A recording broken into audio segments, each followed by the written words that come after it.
Expédition intérieure.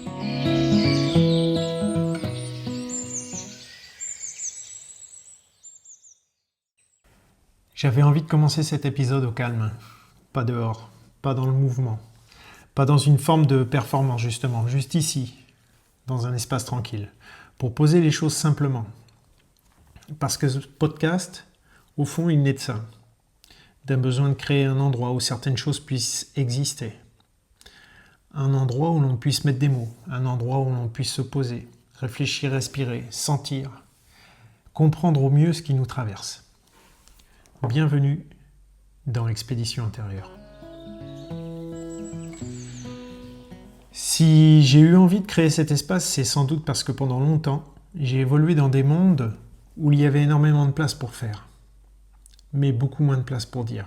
De la place pour performer, de la place pour avancer, de la place pour s'adapter, de la place pour tenir, de la place pour répondre aux exigences, aux attentes, au rythme, mais beaucoup moins de place pour dire « là je suis fatigué, là je doute, là quelque chose me touche, là je sens que ça bouge à l'intérieur, là je ne comprends pas complètement ce que je vis ». Et pourtant, ce qui ne se dit pas ne disparaît pas. C'est un constat les plus simples et peut-être le plus important que j'ai fait au fil des années. Ce qui ne se dit pas ne s'efface pas, ça reste, ça circule. Ça cherche une voie et souvent d'une manière ou d'une autre, ça s'imprime.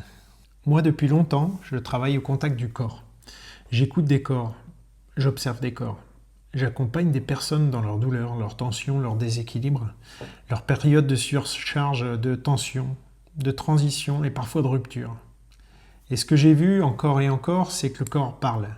Il parle parfois avant les mots. Il parle parfois quand les mots sont absents, retenus ou simplement impossibles à formuler.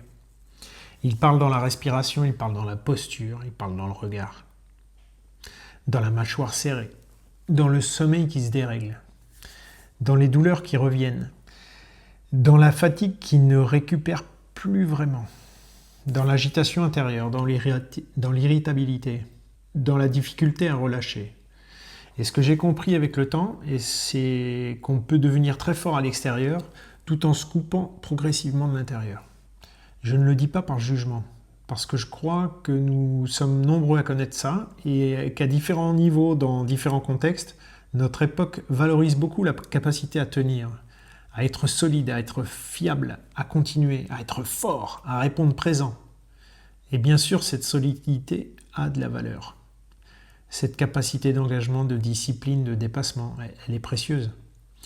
Mais elle peut aussi avoir un coût si elle ne se construit qu'au prix d'une coupure avec ce qui se vit en soi.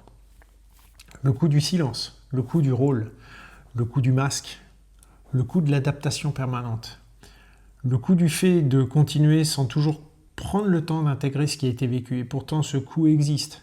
Il existe dans le corps, il existe dans la tête, il existe dans la relation à soi, dans la relation aux autres, dans l'énergie, dans la clarté intérieure, dans la façon de traverser la vie. Je crois qu'une des raisons profondes pour lesquelles ce podcast existe, c'est que je n'avais pas envie de rester seul dans des univers où l'expression humaine passe après tout le reste. Pas parce que ces univers n'ont pas de valeur. Au contraire, j'ai appris énormément dans l'exigence, dans le terrain, dans le sport, dans l'engagement, dans le contact avec des personnes d'exception. Dans des environnements où il faut être rigoureux, présent, disponible, précis, mais j'ai aussi vu les limites. J'ai vu ce que produit un monde où l'on parle beaucoup de résultats et parfois pas assez de vécu.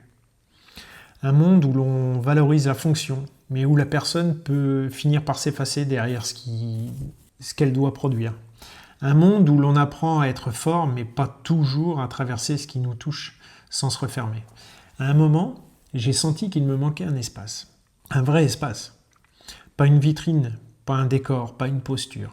Pas un contenu fait pour exister de plus dans le bruit. Un espace où l'on pouvait parler vrai, avec profondeur, avec une nuance, avec respect sans surjouer, sans simplifier à l'excès, sans faire de l'humain un slogan. Expédition intérieure, pour moi, c'est ça. C'est un espace de parole incarnée. Un espace où l'on va parler de ce qui se passe à l'intérieur des êtres quand la vie bouge, quand les repères vacillent, quand le corps appelle, quand le sens devient une nécessité, mais je veux le dire clairement, ce ne sera pas un espace pour se plaindre du monde ou pour s'installer dans le poids des choses. Ce sera un espace pour comprendre, pour traverser, pour mettre de la conscience, pour retrouver du mouvement.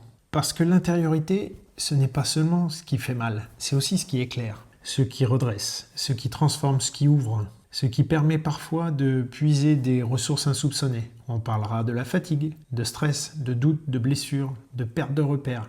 Mais on parlera aussi de résilience, de rebond, d'élan, de reconstruction, de courage, de ces choses où l'être humain, au contact de quelque chose de profond, découvre en lui des forces qu'il ne soupçonnait pas.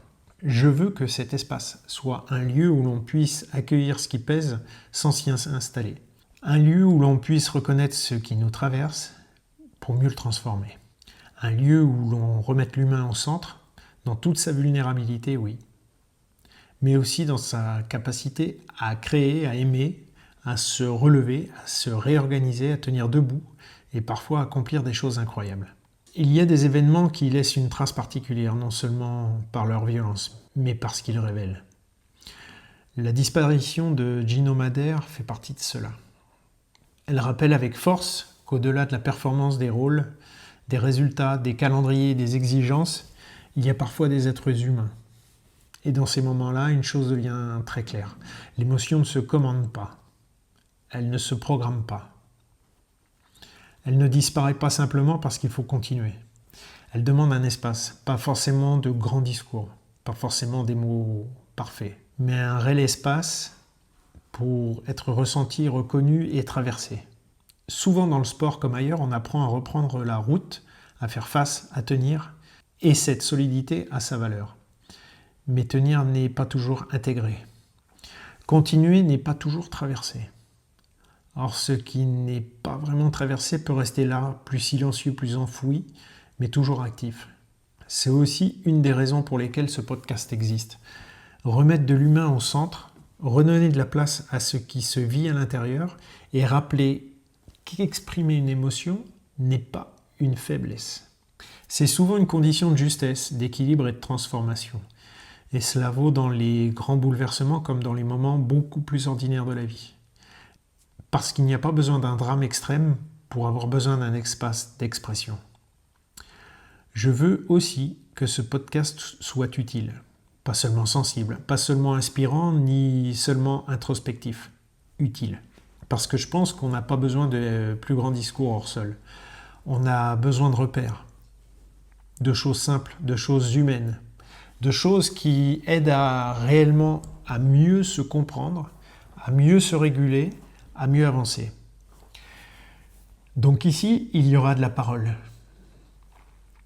Mais il y aura aussi des outils, des grilles de lecture, des façons de comprendre ce qui se joue en nous, des pistes pour mieux accueillir, mieux traverser, mieux transformer. Pas des recettes miracles, pas des promesses creuses, pas des slogans de développement personnel, mais des repères solides, des choses applicables. Des choses qui peuvent remettre un peu plus de clarté, un peu plus de respiration, un peu plus de cohérence dans la vie. Il y a une idée que je veux poser dès ce premier épisode, parce qu'elle est centrale pour moi. Quand quelque chose n'a pas d'espace pour être reconnu, ça se déplace. Quand une émotion ne peut pas être accueillie, ressentie et traversée, elle se déplace. Elle peut se déplacer dans le corps, sous forme de tension, de fatigue, de rumination, de douleur, de surcharge, de perte de disponibilité. Elle peut se déplacer vers la relation sous forme d'irritabilité, de dureté, de retrait, de conflit, d'impatience, d'attaque ou parfois d'effacement. Et souvent, on croit qu'il faut contrôler ce qu'on ressent. Mais je ne crois pas que ce soit une bonne voie. Je crois qu'on n'a pas à écraser les émotions, je crois qu'on a à l'accueillir, à la reconnaître, à lui donner une place juste. Puis à choisir ce qu'on en fait. Et ça change beaucoup de choses. Parce que l'émotion en elle-même n'est pas le problème. Elle existe, elle informe, elle nous traverse. Elle révèle parfois quelque chose d'essentiel. Mais la réponse qu'on lui donne, elle, nous engage. Je le redis parce que c'est une phrase importante pour moi. L'émotion existe. La réponse est une responsabilité. Et ce sera l'un des fils rouges de ce podcast. Comment faire de la place à ce que l'on ressent sans s'y noyer? Comment écouter le corps sans tout dramatiser? Comment rester humain sans se désorganiser? Comment être solide sans se fermer? Comment traverser certaines choses jusqu'à en faire une force de transformation? Je vais te donner un repère très simple, déjà aujourd'hui. Quand tu sens que quelque chose monte en toi, du stress, de la peur, de la colère, de la tristesse, de la confusion, il y a 3 étapes qui peuvent déjà changer la suite. La première, c'est de nommer. Nommer ce qui est là, sans littérature, sans suranalyse, juste là j'ai peur, là je suis agacé, là je suis triste, là je me sens débordé, là je me ferme. Nommer, ce n'est pas se plaindre. Nommer, c'est éclairer. La deuxième étape, c'est localiser. Où est-ce que ça se passe dans le corps? Dans la gorge? Dans la poitrine? Dans le ventre? Dans le plexus? Dans la nuque? Dans la mâchoire? Parce que tant qu'on reste uniquement dans le mental, on tourne souvent en rond. Mais quand on revient au corps, au concret, au ressenti, quelque chose redescend déjà. Quelque chose se réorganise. Et la troisième étape, c'est choisir la réponse. Pas réagir immédiatement, pas exploser, pas se refermer automatiquement. Choisir. Est-ce que j'ai besoin de respirer, de ralentir, d'écrire, de parler, de marcher, de me poser, de mettre une limite, de demander de l'aide, de laisser passer un temps avant d'agir? Ça peut sembler simple, et pourtant, dans la vraie vie, c'est immense. Parce que entre l'émotion et l'action, il y a parfois un espace minuscule. Et apprendre à habiter cet espace, c'est souvent là que commence une autre manière de vivre, une autre manière de se relier à soi, et parfois une autre manière de se dépasser. C'est aussi pour ça que ce podcast s'appelle Expédition intérieure. Parce qu'une expédition, ce n'est pas juste un trajet, c'est une traversée. Il y a des moments où l'on avance clairement, d'autres où l'on doute.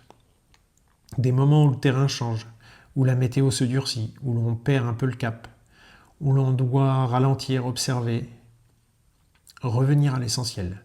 Trouver une façon d'avancer, et à l'intérieur de soi, c'est pareil. Il y a des périodes fluides, il y a des périodes de tension, des passages de rupture, des phases de reconstruction, des deuils, des élans, des clarifications, des renaissances parfois. Et parfois l'essentiel n'est pas d'aller plus vite. L'essentiel, c'est de ne pas se quitter. Dans les épisodes à venir, il y aura plusieurs formes. Des épisodes solo comme celui-ci, pour poser des idées, des repères, des outils, des réflexions, des conversations aussi, avec des sportifs peut-être, des artistes, des personnes qui ont traversé des choses importantes, des professionnels de l'accompagnement, des trajectoires qui éclairent quelque chose de plus universel, et toujours avec la même intention. Ne pas produire du bruit, mais produire de la présence. Ne pas ajouter du contenu pour remplir, mais proposer une matière qui aide à penser, à sentir, à s'ajuster. Je veux que cet espace reste exigeant mais accessible. Profond mais simple, intime mais pas flou, sensible mais pas plaintif, humain sans perdre la rigueur. Je veux aussi poser un cadre clair. Ce podcast n'est pas une thérapie, ce n'est pas non plus un tribunal, ce n'est pas un lieu de règlement de compte. Je parlerai vrai, mais avec respect. Je dirai ce que je peux dire sans trahir. Je partagerai ce qui est clair sans exposer inutilement.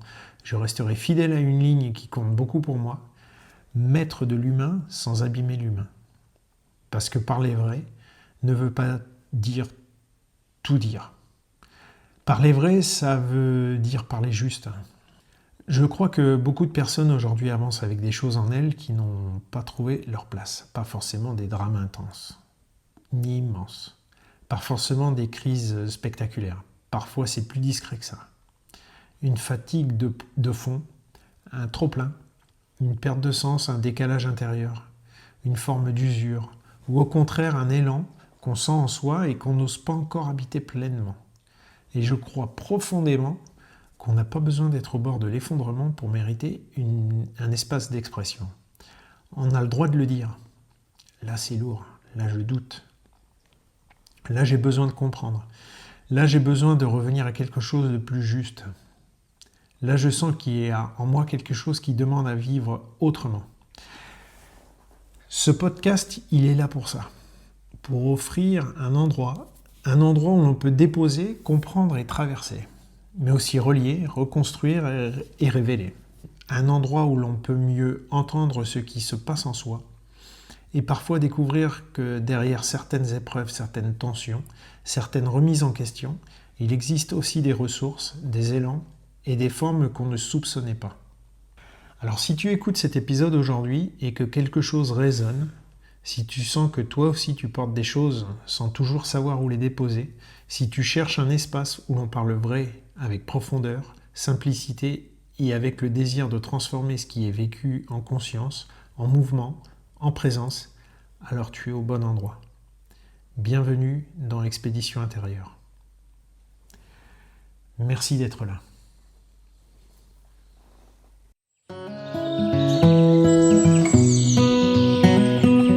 À bientôt pour une nouvelle expédition intérieure. Abonne-toi, commente et donne un like.